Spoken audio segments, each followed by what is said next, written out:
বন্ধুরা সবাই যখন ভাবছিল কেকেআর শেষ, ঠিক তখনই Kolkata Knight Riders back to back 4টে ম্যাচ জিতে পুরো আইপিএল এর হিসাবটাই গুলিয়ে দিল। মানে অনেস্টলি বলছি, এই কামব্যাকটা কেউ এক্সপেক্টই করেনি।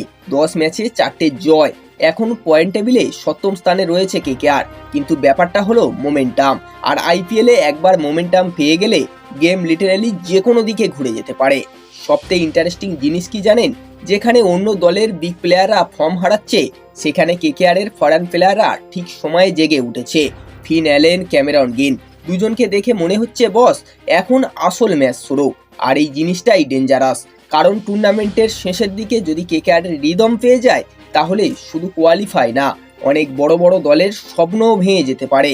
সত্যি বলতে কেকেআর প্লে অফে যাক বা না যাক, এই দলটা আইপিএল এর ইকুয়েশন পুরো কমপ্লিকেটেড করে দিয়েছে।